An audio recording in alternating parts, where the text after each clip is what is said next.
kasama rin. Oh, blessing yun, Sisi, na ano, this year healthy tayo, buhay tayo, ayan. Who knows next year, sis? Diba?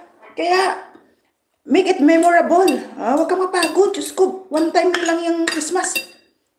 Magtayo ka ng Christmas at gawin mong content, Diyos ko. Bihira lang tayong, once in a year lang yan, Sisi.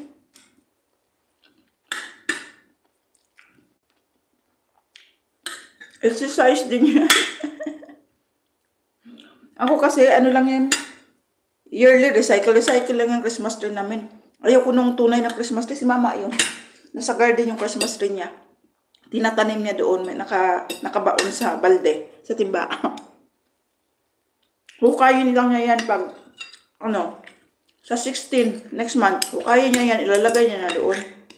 10 days before Christmas.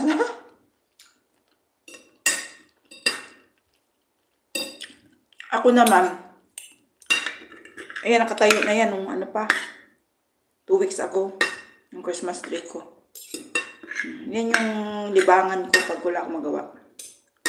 Tayo. Pero di ako kasi nga wala nga ako tripod. Nasira nga tripod ko. Di ako nakagawang content.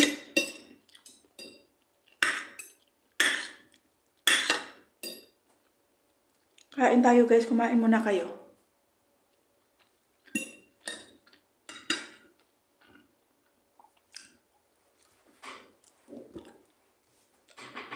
Sabi ko nga next year, bibili ako ng mga, di ba may parang mga pine tree na kulay white, yung naka-spray ng white.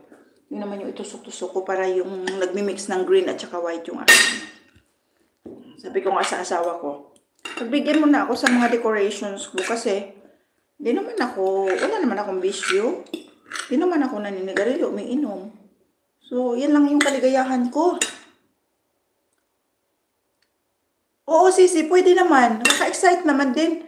Ibalik mo yun. Mga bata excited maglagay.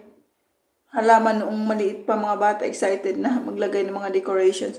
Kaya nga, iba pa rin kasi yung may Christmas tree talaga. Iba yung diwa ng Pasko.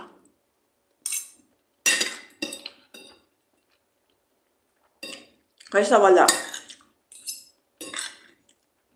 Nung mga nakaraang, last year nag-decorate ako. Yung color pink ang motif ko. Pero nung isa, very light lang yung paglagay ko kasi sa Pilipinas ako nagpasko. So ayoko naman yung mahirapan yung asawa kong magtanggal-tanggal ng mga decorations. Si Sinika, may love shout out. Oh, nakilala ko na. Si Sinika.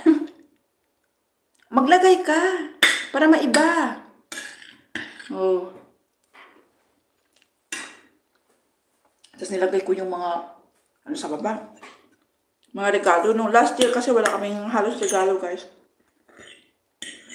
Hindi ako na-prepare talaga ng regalo last year. Ngayon, na-prepare na ako.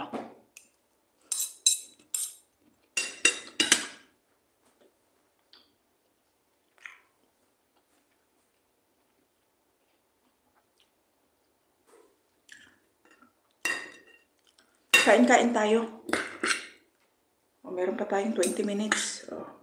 Mahaba-habang daldalan pa to. Iba kasi diwa ng Pasko talaga pag may decorations. Agree ba kayo dyan? Dati, itong nasa window ko, may mga decorations to.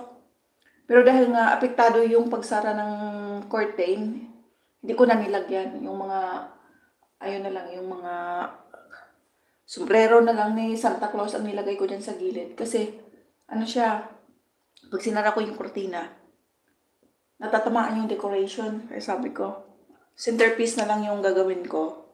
Tapos yung mga ibang dito, may mga bola na may Santa Claus sa gitna. Ayoko rin naman yung magbongga-bongga kasi nga, kapagod din naman talaga magligpit, totoo yun. Pero masaya. Iba yung diwa ng Pasko. Si Lucy Warren, may love shout out.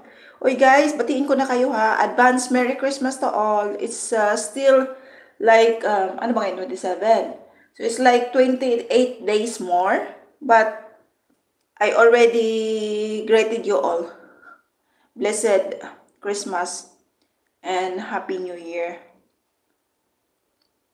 Kasi, mamaya, di naman kayo makakadalaw sa live ko, di kayo makadalaw sa live nyo. Ganyan. At least, I already greeted everyone.